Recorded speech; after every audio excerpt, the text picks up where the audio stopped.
Mónica, ¿cuándo vos de pequeña, qué pretendías ser? Viste que la mayoría dice, bueno, maestra o bombero, no importa, ¿no? Jugador de fútbol. ¿Vos qué querías ser de chica? Maestra. Obvio, querías ser. maestra. Yo ponía todas mis muñecas a Marilú, que era la más importante, adelante de todo.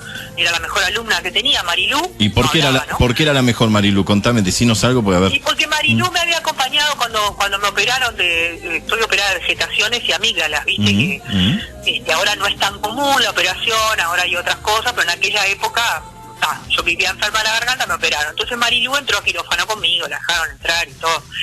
Y Marilú me acompañaba ahí, y claro. Y estaba sentada delante del todo y todas las otras muñecas, y yo iba a decir un improperio, pero le gritaba. Decía, no, usted no sé cuál. Creo que de alguna manera, psicoterapia mediante, ahora me doy cuenta de que era una función muy maternal, ¿no? O sea, mi vieja, si yo no escribía bien en aquellas hojas tabaré, los deberes, me rompía la hoja en la cara, y o sea, mi vieja tuvo una manera de enseñarme un poquito exigente, digamos. Pero no tengo ninguna falta de ortografía. Sí, muchos años de terapia. Pero quería ser maestra, y de alguna manera junto el vicio ahora como docente de hace unos cuantos años ya. ¿Y cuándo te vinculás a trabajar en los medios de comunicación? Mi hermano tenía un amigo muy querido, el Mono Abella, que trabaja en Colonia ahora, en una FM de Colonia, y él había tenido un papá radioaficionado, porque su papá era militar, pero constitucionalista, lo habían asesinado, y él heredó ese equipo de radioaficionado y le encantaba, a Gabriel, al Mono le encantaba usarlo, y mi hermano iba con él y también les gustaba la música, onda DJs, ¿viste? Sí. Y entonces hablaban, y volaban, y esto y lo otro. Y yo al mismo tiempo empecé a trabajar en una agencia de publicidad, que fue mi primer laburo a los 17 años. Mira. Y obviamente me tocó llamar locutores para hacer grabaciones, y después fui ascendiendo y fui jefa de producción de esa agencia. Entonces iba a las grabaciones a marcar las locuciones de Ana Rosa, María del Carmen Núñez, Alejandro Weinstein y Rodríguez Taveira, que me acuerdo que me dijera, che nena, porque Taveira creo que me dijo che nena desde que me conoció hasta que se murió, pobrecito, viejo adorado, que lo extraño como loca, porque yo era muy amiga, soy amiga de la familia. Y entonces che nena, qué linda voz que tenés, ¿por qué no la explotás? No sé qué, vení para este lado, jajaja. Y le pregunté a Alejandro Weinstein, ¿qué hago, Ale? ¿Con quién voy a estudiar? Y me dijo, con María del Carmen, sin duda. Claro. Y esas grabaciones caseras con un JBC de mi hermano, que mi mamá le había regalado, que tocabas la tecla, ¿te acuerdas? Tenía que tocar las dos teclas así para record, para grabar, Rec y play. Con esas teclas. Rec y play, las dos teclas que tocábamos todos. Rec y play, claro. Rec y play, la rec era roja, me acuerdo, porque bajo el gol, no van a grabar si no querés. Claro. Y después estaba la Rewin. Sí, ahí va. Vamos a decirlo en criollo, la Rewin y la Forward. Entonces, yo me escondía, grababa, mi hija me cubrió varias veces y me grababa la voz, me escuchaba horrible, como le pasa a mis alumnos hoy, que me dicen, ay no, que me escucho y es horrible. ¿Pero a quién no le pasó eso? ¿A todos?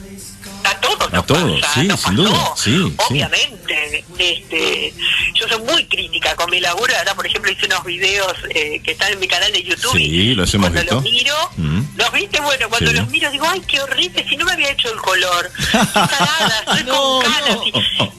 Qué horrible, ay, hice tal gesto, qué espantoso, y esto y lo otro. Y claro, porque uno es exigente con su trabajo, sabe lo que quiere, la perfección no existe, pero bueno, también es creo que uno tiene que ser como uno es, ¿no? Yo te le dije a una alumna que cuando María del Carmen Núñez terminamos el curso, María del Carmen Núñez me llevó a trabajar con ella a Radio Sarandí inmediatamente. Fui primero como productora, porque quería conocer la parte de atrás, y eso es muy bueno. En ese momento no había como ahora, viste, productores que salían de la universidad, claro. Y después ella quería que yo saliera al aire, y yo no me animaba hasta que me animé. Pero me pasó que cuando Mela termina el curso dice, bueno, yo no quiero robotitos, no quiero que me imiten, busquen su camino. Y justo me tocaron programas en Diamante, que me llevó Jorge Traverso, Sí. y después en Alfa, que me llevó Nacho Suárez. Mirá qué maestro estuve, además, ¿no? Sí. Estoy nombrando gente que... Porque, a ver, mi generación somos autodidactas, entonces Claro. si no te agarrabas de un maestro, pero agarrabas en una buena, digo, sentarte a aprender, a mirarlo. Me acuerdo que cuando en la agencia de publicidad trabajaba Macunaíma, Sí. Atilio Duncan Pérez Acuña se llamaba Macunaíma, pobrecito que también desapareció físicamente hace muy poco, pero... Hace poco se fue de gira. Exactamente, y él laburaba como redactor en la agencia, y entonces cuando terminaba se iba a la 36 y hacía un programa que se llamaba Eco Contemporáneo, y era de música nacional. Entonces un día me dijo, flaca, ¿querés venir conmigo? No sé qué. Digo, sí, claro, claro. Y yo lo miraba hacer radio y la facilidad de palabra que tenía Macu, era muy leído Macu, ¿no? Y tenía una facilidad de palabra espectacular. Yo decía, ojalá yo pueda poder tener todo ese lenguaje, esa capacidad de tener palabras en mi mente que aparezcan cuando las necesite. Y después cuando entro a Alfa de noche, claro, los programas que hacía de noche eran como para poner la voz que ponía Mela, ¿viste? Onda, hola, ¿cómo están? Buenas noches, ¿viste? Era como para vender profiláctico. Sí. Entonces, claro, entonces Pancho Varela era la voz de Bergantiños. El programa de Viva España. Claro. Pancho era la voz de Bergantiño, pero no del gallego, del dueño. No, claro. De los comerciales que está. Entonces Pancho era el operador en ese momento y me dice, digo, Pancho, vos sabés que siento que estoy haciendo lo mismo que María del Carmen en Sarandí de noche, ¿viste? ¿No? Y Pancho me dice, sé vos misma, buscale la vuelta. Y ahí empecé a hacer yo misma y encontré que, bueno, que se podía trabajar mostrando las emociones a través de la voz, las emociones que todas son distintas, ¿no? La de todos nosotros. Así que así fue como empecé, primero marcando locutores y después locutando. Qué lindo, qué lindo. Y esa época de Alfa FM también ya estaba Aris y Artegaray también. No estaba, no. Y cuando entro a Alfa FM, el proyecto era un proyecto en el que había mucho de música nacional, mucho periodismo, estaba Nacho, Majita Hernández, había un programa de fútbol que estaba Buchal, que aprendió todo Pedrito Buchal, que hoy es el gerente general de Tenfield, imagínate la carrera que Pedro hizo. Estaba Gorsi, que recién empezaba, estaba Juancito Gallardo, que también falleció, mucha gente del polideportivo, y eso era el mediodía, y después estaba Fernando Torrado Parra de tarde, que yo lo amo al negro, o sea, a ver, es un colega maravilloso, y de noche estaba yo con las 1001 noches de Alfa, que tenía una particularidad. Esta es una anécdota muy linda. A las 10, empezaba a las 9 el programa, pero a las 10 se subía la gente al TTL para ir a Brasil. ¿Te acordás de eso? Sí, que era, ¿cómo no? el bondi salía, claro, Plaza salía Cagancha. de ahí de la Plaza Cagancha. Sí, claro. Entonces, cuando la gente subía, empezaba el espacio en Alfa que decía, Fernando les daba la bienvenida en portugués, y yo decía, bienvenidos a TTL, vamos hacia Brasil. En esta primera media hora de su viaje, ustedes van a entrar en clima, una cosa así. Entonces empezaba Fernando, esa media hora de Fernando, yo aprovechaba para tomar mate, viste, con Pancho. Pero era divino, porque la gente subía al bondi y tenía en vivo ese espacio.